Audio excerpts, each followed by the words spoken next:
Hey, welcome back, my awesome students. So on this lecture, I'm going to show you how to create helper functions, but use Composer to actually include them anywhere in your code. Not just the way we are doing it from config, okay? I'm going to show you a better way, a better approach. So I'm just going to close all this stuff down. Since we are already using Composer, it's only fair to show you how to do it with that approach. So here in Composer, what we can do here is we could put a little space here and create another entry here for files.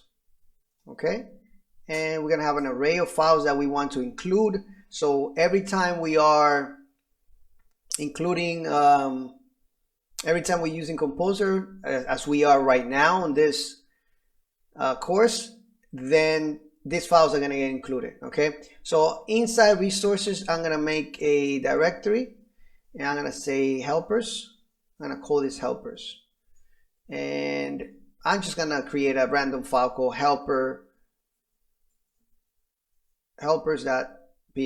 all right, they're both going to have the same name, but they don't have to. You can come up with your own, post helpers or category helpers, whatever. I'm just showing you a way of doing it, okay? Something that that's going to help you out in the future. So let's go ahead here. I'm gonna put the path of that, and I know it's on resources, and we are here in composer.json. This is where we are, okay? Root directory, and then we're going to resources to a directory called helpers, and then the file name is helpers.php.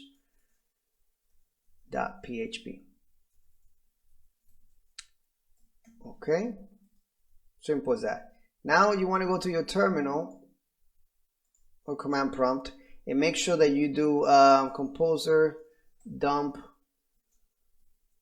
autoload. It's like refreshing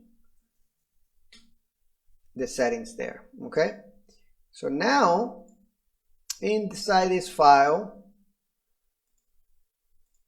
I'm going to, let's go and find the function that we created. Okay, right here. So if I take this off and I go to my, you can see that this is going to give me some type of error. It's going to break because we need that function for that to work. And if we go here and I put that function in there, now if I go back and refresh, that does not work. Hold on. Let's come back here and do composer dump autoload again and refresh.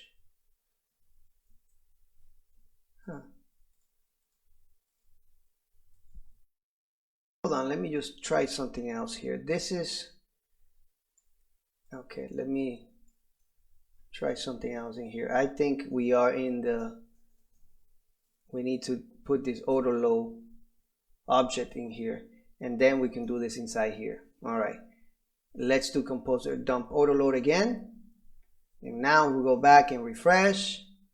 There we go. Now it works. Okay, so I was actually thinking that I would already had this key in there when I didn't. So make sure that you have autoload and then inside the object. All right, remember this is JSON data. Okay, so now you can put any helper functions in here and it will be available throughout your whole application without actually including anywhere. You don't have to include it anywhere else. Just make sure that you include it here. So next files that you got, make sure you put a space, okay, and that they are available, okay, or the path and the file name, right? So good luck with everything, and I'll see you on some other future lectures. Take care.